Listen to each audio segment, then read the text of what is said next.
One of the questions that I get very often in my DMs, emails, where is the best place to put my money and to keep my savings?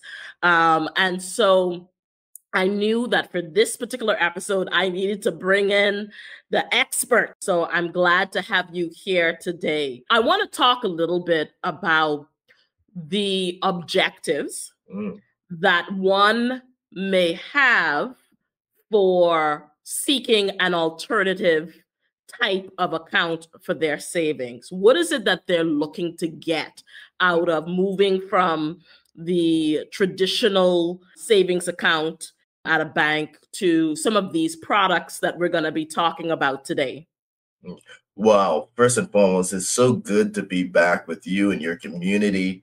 I love being here, and definitely I totally agree. Let's dive into it. There are four broad objectives, right?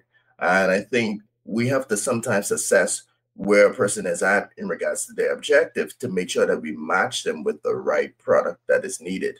All products can take you somewhere, but we need to make sure that we're choosing the right path for the individuals. So when you think of it, I like to normally tell persons from the perspective of your capital. So your capital is your total savings, right? If you look at it from this perspective, your capital being your total savings. So objective number one is conservative. For those persons who have accumulated a number of large savings, right? Capital. For them, it's about making sure that they're able to preserve it. So they don't want a high risk vehicle. They want something that can just beat inflation and maintain or gradually over a long period of time grow their money. It's all about the preservation of their money so that they can either pass it on or enjoy it in their well years. The second, when you say beat inflation, talk a little bit about that for persons who may want to understand a little more. Well, the number one objective in any form of major savings or investment, you always have to look at what inflation is. And so what inflation is basically the cost of living within your country. It's measured by the central bank when they look at the purchasing or the buying power of individuals within a country for the most part. And what they do is normally monitor some of the basic costs that we normally would spend or patronize. They kind of monitor to see the price increase. So as a metric in determining the price increase, they come up basically with the number what we refer to as inflation. And so when you look at an investment product, all investment product will have some kind of return on investment, right? The interest rate. And we have to make sure that when we look at the interest rate that the product is providing, we have to match it with inflation. Because if that number is in the negative, once you subtract the inflationary rate, then you find that you're not going to get the type of growth on your investment. Even though it's growing, it's not growing to keep on pace or on track with the economy in regards to inflation. The second thing is, if it does beat inflation, then you have your true value of return on investment. And that's key. When we look at investment, we always have to look or compare against inflation. And I want to also say this next point too.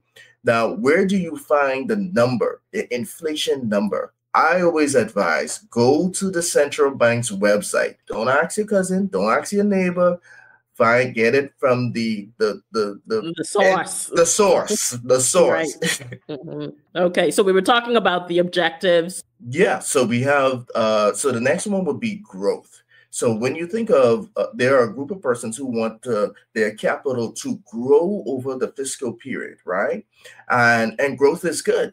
Growth is good. And so we need to make sure that when we look at these vehicles, for the most part, because all of them are vehicles, we need to ensure that they are producing a high level of return for persons who are looking to grow or not a gradual, but a steep increase in regards to their capital, right? They really want to use their money to make money. And then last but not least, not last, but the second is income. Third is income. So when you think of it, this is a group of persons who's saying, okay, I'm going to make the investment, but I want income coming back to me more frequent. I don't want to wait until I have to sell the product. I don't want to wait until coming to the end of the day where I derive some level of revenue. I want to receive revenue on an annual, biannual, quarterly basis.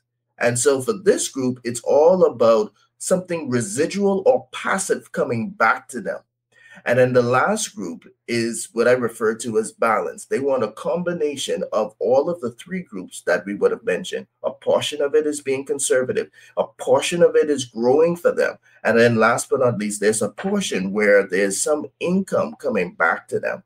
So you have conservative, you have growth, you have income, and last but not least, you have balance.